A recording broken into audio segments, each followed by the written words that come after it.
The environmental charity Keep Britain Tidy says fly tipping is on the rise and organised criminals are making the problem worse. The group's urging people to protect themselves from companies who offer cheap rubbish removals only to dump them illegally. Our reporter Jay McCubbin has more. This is what it looks like in Birmingham, in Bolsover, in Goole. Rubbish illegally dumped in just the last few weeks, a national problem which councils say is escalating. Here in Sefton, Leon and Chris are cleaning up. All client goes from this end here right the way down to the very end of the alleyway. We've got a lot of bricks, a household vacuum, steam mop. People would lash absolutely anything. Like, we found toilets with human feces in. No. We found sinks, anything you can think of. We cleared an alleyway down the road, and once we had cleared it, we only done a U-turn, and there were 2 bags thrown in that alleyway. 3/4 of councils say fly tipping is now a major problem, with just over half saying the issue has increased in the last 12 months. Too many people are reluctant to go to the tip or pay the council to take excess waste away. We'll just check the areas and making sure there's been no fly tipping and nothing been left by.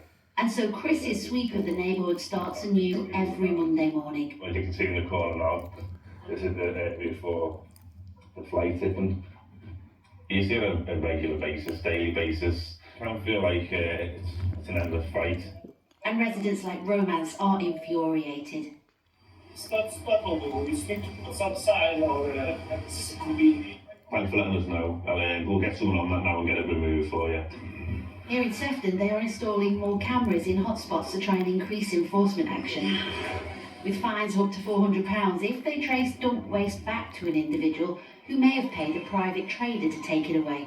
Someone will have paid for a man in a van to come and take it, and he's only dumping it here because he hasn't got a permit to go to tip. This is what we have to put. The charity Keep Britain Tidy today urges people not to facilitate the waste criminals who offer cheap removals only to dump it illegally. And you go your end first. If you hire a man with a van, you are legally responsible for what happens to your own waste, not them. People are skint though, aren't they? If they can see a cheap option, they'll take a cheap option.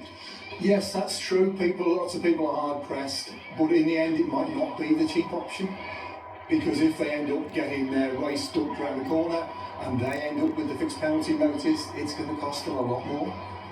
Think twice about cheap offers on social media. If you're going to use someone, then get a waste carrier's licence number from them, check it on the Environment Agency website, and then make sure you get